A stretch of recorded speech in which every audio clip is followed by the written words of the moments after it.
Sambamba kabisa mpendwa msikilizaji na mtazamaji wetu popote uliko. Hizi ni habari zetu za asubuhi ya leo, ikiwa ni tarehe 13 mwezi Oktoba mwaka wa 2025. Kutokea mashariki mwa nchi ya Jamhuri ya Demokrasia ya Kongo, hii ni Amani TV Media, kituo bora cha matangazo ambacho kinakuletea habari za ukweli na za uhakika kuhusu yote yanayojiri sehemu mbalimbali mashariki mwa nchi ya Jamhuri ya Demokrasia ya Kongo. Wali gani mpendwa msikilizaji na mtazamaji wetu popote uliko? Matumaini yangu makubwa ni kwamba utakuwa salama usalimini. Nayo furaha tele ya kuweza kukualika katika habari zetu za asubuhi ya leo, ili upate kufahamu yote yanayojiri sehemu mbalimbali mashariki mwa DRC, hususan uko kwenye uwanja wa vita. Hivyo ili uwe wa kwanza kuonapata habari zetu, hakikisha kwamba una subscribe, una comment, lakini pia unasambaza habari zetu kwa walio wengi zaidi. Mpendwa msikilizaji na mtazamaji wetu, matangazo yanapata moja kwa moja kutoka ndani ya mjengo mzima wa Amani TV Media, ambako uko Shabunda unatupata vema kabisa kupitia Radio Mutula kwenye masafa ya 92.8 FM. Hivyo nakusihi kuwa nasi mwanzo mpaka tamati.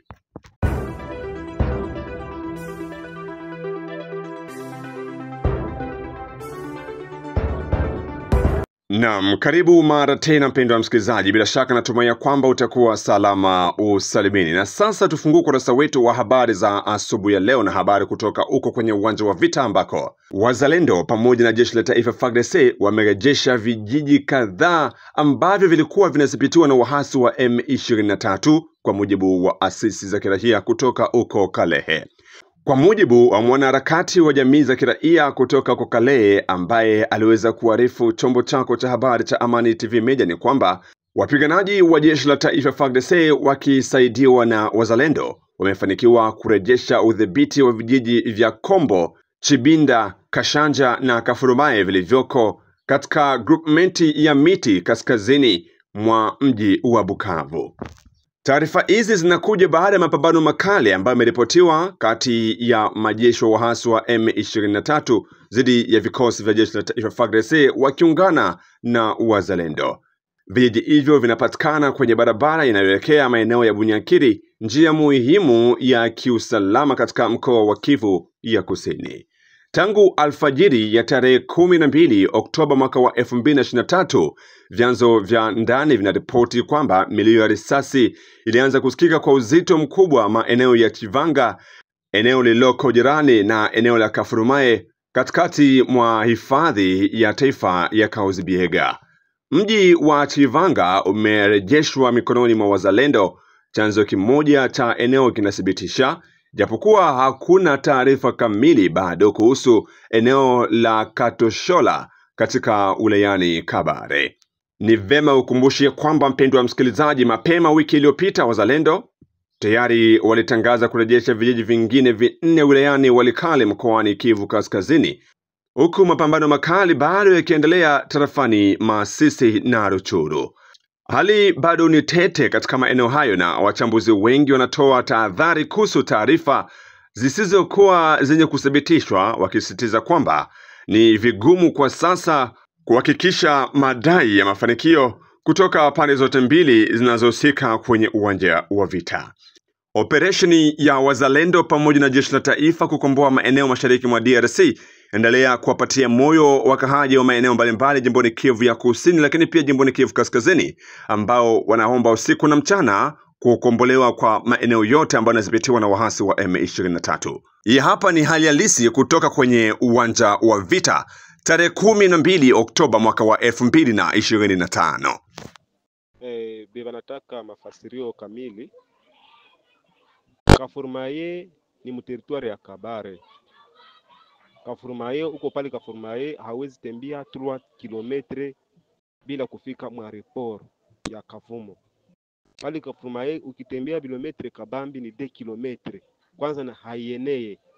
Kafurumaye ni ushukia msantre Miti, unaenda Bukavu, unapanda mwa aeroport Kavumo. Ndio Kafurumaye pale. Wazalendo ndio walifika pale, walipigana na wakatia wenzao katikati, wakawapiga mpaka kwa sai shie tuko hapa Bukavu. Kwa sai banapandisha gari 2 za kwenda kamata maiti ya ya M23 kabisa.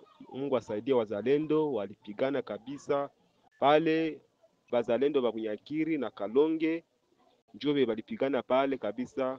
Kwa sai bangali ti Kafurmae, njo habari ile maake kutokea pale Kafurmae na Kalonge kunaweza onekana ma 25 kilometre ama ma 30 kilometre pale Kafurmae na Kalonge.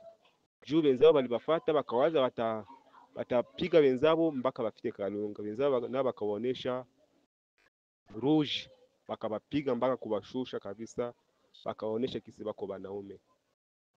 Sai kabisa poste ya ba M23 ilikuwa Chivanga. Kwa sai bazalendo ndio bako na ile poste sai tuko nasema. Ndio maana msikuwe natuma maneno na mwe auliza mzuri, na msikuwe nasema sema fuyi mingi sana. Wakati unasema fuyi mingi sana hautajua mwingine hata yua neno ya ukweli na neno ya iko ya ukweli. Kwa sai hakuna moto ya kutoka Kalonge, hakuna gari ya kutoka Kalonge, hakuna gari ya kutoka Bunyakiri, hakuna gari ya moto ya kutoka Bunyakiri na Bukavu. Mamoto zote zilikuwa natoka Bukavu na magari zote zinasimamia miti njo kweziko. Hakuna njia ya kupita. Njo mahabari ziko zile.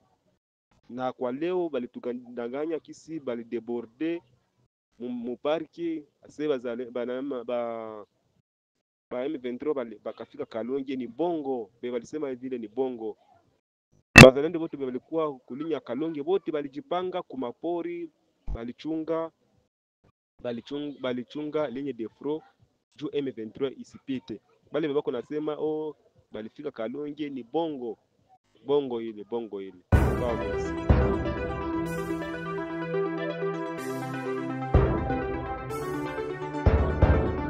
Kufuatana na habari za vita, mpendo wa msikilizaji, zinabadilika kila saa na kila sekunde. Hivyo tunaendelea kufuatilia kwa kina ili tupate kujua alfajiri ya leo mambo yameamka namna gani, maeneo ambako kuliweza kuripotiwa na mapambano hiyo jana tarehe 12 Oktoba mwaka wa 2025.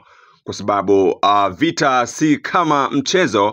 Unaambiwa ya kwamba vita vinabadilika kama saa. Unaweza ukasikia kwa sasa wazalendo wamefanya hiki, aiza ukasikia tena baadaye wahasi wamefanya hiki. Kwa hivyo mpendwa msikilizaji, na kusihi kusubscribe tu channel yetu, kuendelea kuwa nasi kwa ajili ya kuweza kupata taarifa nyingi kutoka huko kwenye uwanja wa vita ambako mambo endelea kuwa magumu. Hivyo wahasi wa M23 endelea kupoteza moja kati ya eneo muhimu ambako walikuwa wanadhibiti kwa muda mrefu toka mwezi April, jimboni Kivu ya Kusini na pia hata jimbo ya Kivu Kaskazini.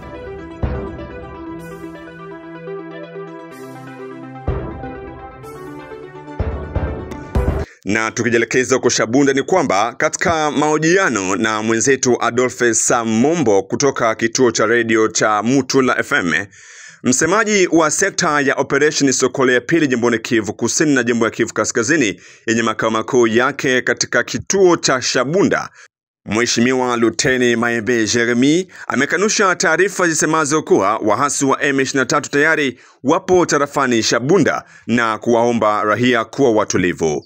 Huyo amedai kuwa jeshi la taifa FARDC pamoja na wazalendo watayakomboa maeneo yote ambayo yanadhibitiwa na wahasi wa M23 hivi karibuni. Msemaji wa sekta ya operation Sokole ya pili jimboni Kivu ya Kusini na jimbo ya Kivu Kaskazini, Luteni Maembe Jeremy, mbele ya microphone ya mwenzetu Adolphe Samombo kutoka Shabunda. Huyu hapa, wasikilize mahojiano yao kuhusu hali ya usalama maeneo ya Shabunda na sehemu zingine za Walungu. Mimi naitwa kwa majina Lieutenant Maembe Jeremy, msemaji wa sekta opérationnel Sokola de Nord Sud Kivu yenye kusai bazi hapa Shabunda. Malgré ma violation flagrante ya maakoro fulani yenye gouvernement congolais unafanya juu ya kuleta amani na usalama ya mzuri kwa bakaji, M23 ngali na viole malgré les ma violation zote. Mimi na kucertifie kama eneo ya Shabunda muzima iko sous contrôle ya force régulière pour le moment, et aucun centimètre ya hii territoire ishaende kumikono ya adui. Ile ni ya kwanza. Par rapport nenye natoka niambia pour les réseaux sociaux qui disent que Shabunda a déjà passé sous contrôle des informations. Mina tambia bakadi hivi.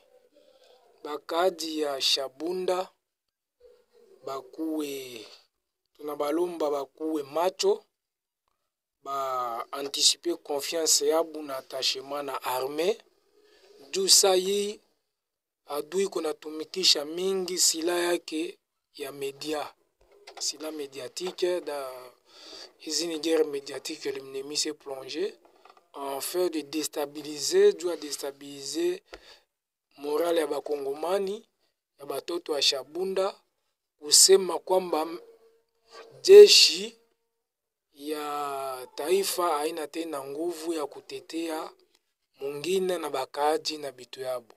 Or ce n'est pas le cas. Pour le moment, nous maintiennent fort dans l'objectif ya kudefendre population na mali zake et puis na mipaka ya iti. Tena tuko nalomba bakaaji bakwe na vérifier ma information yenye natoka ku source sui. Bazikuwe najipatia mu masource fulani yenye haina vérité ou haina une véritable version de l'information. Kila saba nakuwa nachunga message kutoka kwa FRDC yenye ku message ya kweli juu ya kubafixe. Tena tunabalomba ekuwe mukaaji, ekuwe muzalendo, ekuwe soldat FRDC tujichange pamoja, tujunge mkono saa ya mtu moya juu ya kusimamia batu wenye biko badui banapenda vamia nchi yetu. Tena kwa batretre ekuwe batretre ba civil, ekuwe batretre ba soda bajue kwamba patrie haezi jamais pardonner batretre et batakuwa toujours obligatoirement batajulikana, tutabajua mwisho yake tutabajua et puis batafungwa batarepondre mbele ya sheria par rapport ni nyibi kunafanya. Tena population ejue kama armée tuiko nationale et républicaine iko na mission ya kuassurer sécurité na kubapatia défense moya muzuri du bakuwe bien paka mu sacrifice supreme ya bajeshi paka kufa ndo ile mission nye FARDC biko na raison pour laquelle abaezi hata na abata ataka population iteseke kumikono ya bale batu benye banapenda ivamia. Aksanti Lieutenant Meya, porte-parole wa secteur opérationnel. E sikukate kabla tuende tuingie kabisa kinaganaga, nilisikia quelque part ulisema ya kwamba mtaa wa Shabunda tarafani Shabunda na kuwa jusque là yote sous contrôle ya FARDC. Ukasema pia aucun centimètre ya Shabunda hayakuwa chini ya mamlaka ya waasi wa AFC M23. Tutapenda tupatie précision sasa actuellement kwa leo maadui wa M23 wa AFC wamepatikana nafasi gani ndani ya kwa mapambano yao ya njia ya Nzibira, na majeshi ya Kongo wanapatikana nao nafasi gani precisement? Merci juu ya swali yako. Nalikuwa nasema kama santimetre hata moja ya Shabunda hayanguke kwanza kumikono ya adui. Juu nini ba force yetu na sai ingali mai mingi ndio mupaka yenye na Kabula, territoire ya Walungu na territoire ya Shabunda. Ndio kwenye bato yetu bangali na ini parti biko napigana, biko nasimamia juu adui asiingie parti ya Kibanda Mangobo.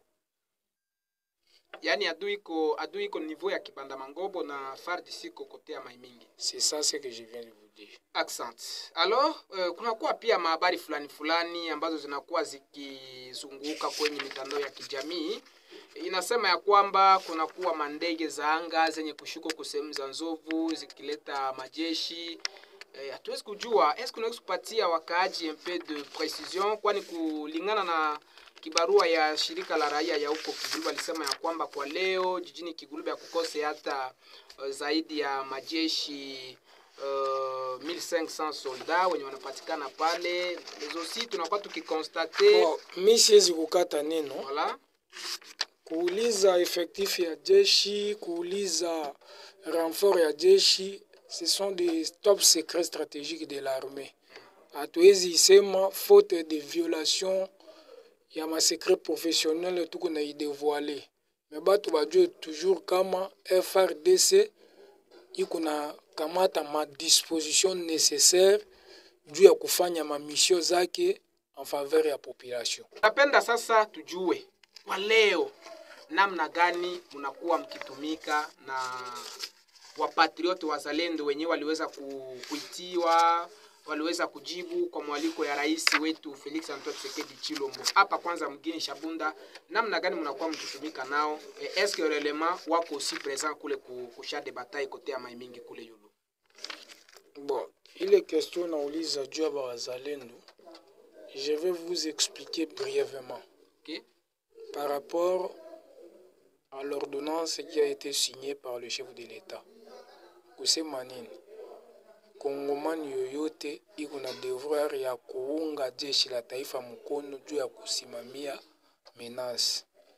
C'est ainsi que tuko na wazalendo, tuko na evre nabu. Mais une chose, natasema tu, na hii wakati tuko nayo deja ya mubaya, hii adui kuna penda tusogele mwe parti nye tuko. Mina lomba wazalendo bakwe nyuma ya FRDC. Ba exécuter réellement enye procéder na sema. C'est-à-dire kusema nini? Bakwe na conduite, une conduite qui est relative à l'esprit de l'ordonnance du président. Baungi FRDC mukono, ba jichangi na FRDC, sa mutu moya, ndo pale tutaweza kusimamia adui. Accent. Na kuyo ambayo tunakuwa tukisikia wazalendo wamoja wanakuwa wamekwisha kujitilia kasho, kifungo, wanaanza kulipisha taxe, wengine wanatia mabariere. Bon, on ne comprend pas au juste ni nini.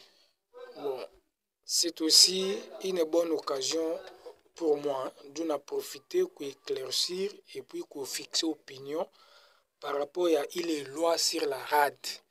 RAD ndio kusema nini? Réserve armée de la défense.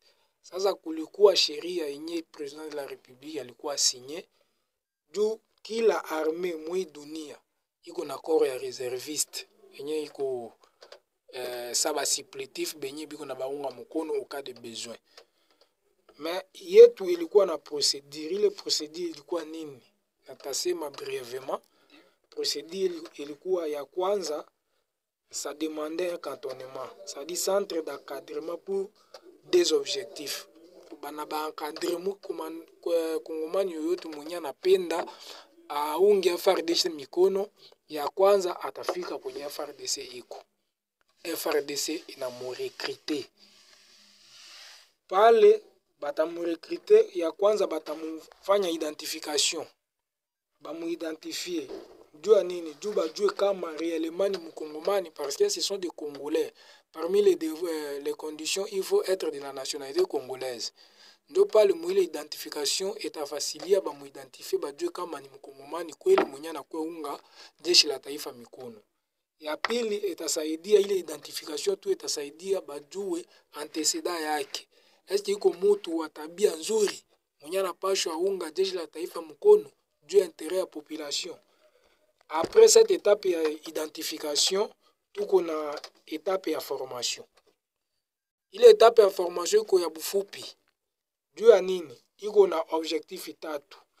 Objectif ya kwanza ya ile étape ya formation itamupermettre apate ka notion kidogo ya taktiki yenye atatumikisha sur terrain. Uwa nifata bien. Ndio nafuata. Deuxième objectif ya ile formation itamusaidia kutumikisha bifa.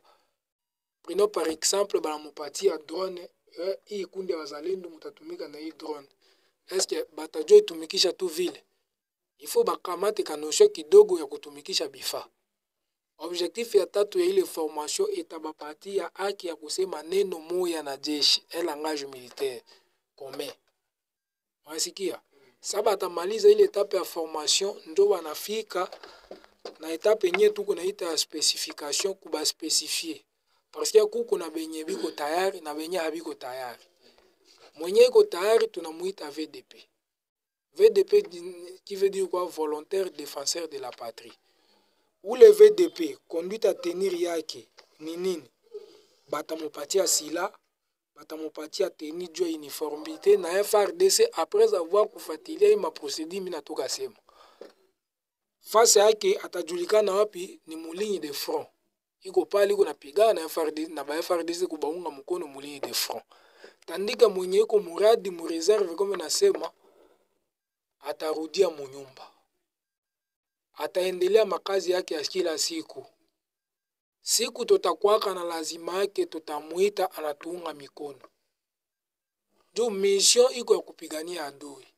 Mwile wakati sasa yeye iko nyuma atakuwa na asime fonction sasa ya renseignant. Iko natupatia ma renseignement. Par rapport ni kwenye iko hapa badui banafanya hivyo hapa sote population iko na situation fulani. Unasikia? C'est ça rôle yake ya mwenye kuradi. VDP tunamubeba tunaenda naye. Pendant ce temps, il est sous conduite et sous commandement des FRDC. Hazi jipangia yepeke. Iko napangiwa na FRDC. Mission yoyote atafanya sous ordre ya FRDC. Ile nalikuwa na kuonesha de quoi s'agit-il ya ile structure président alikuwa na signé ordonnance. Basi tumefika mwisho wa zungumzo letu kwa ndani ya studio na porte-parole des opérations du secteur opérationnel Nord Sud Kivu, le lieutenant Meagbe Jérémy. Na mimi ni mtumishi wako MC Adolphe Samombo. Tunakutakia jioni njema.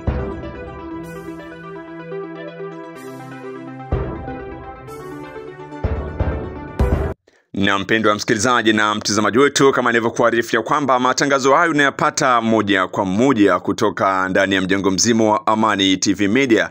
Lakini huko Shabunda unatupata moja kwa moja kupitia Radio Mutula FM ambayo inakupeperushia matangazo kupitia masafa ya 92.8 FM.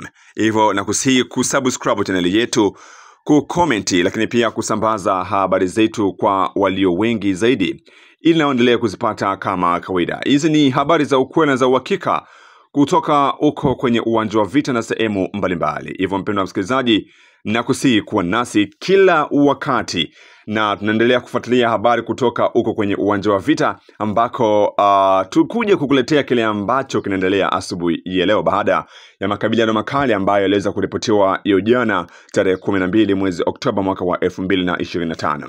Nasema shukrani kwake mwenzangu Adolphe, nasema shukrani kwako msikilizaji kwa kuwa nasi, shukrani kwa wewe ambao umesha-subscribe channel yetu, kucomment, lakini pia kusambaza habari zetu kwa walio wengi zaidi. Amani ya Mwenyezi Mungu iwe pamoja nawe asubuhi ya leo. Asante na kwaheri. Tafadhali sana, tafadhalini sana, ninawaombeni tuimbe wimbo huu kwa pamoja kwa kumuaga baba yetu.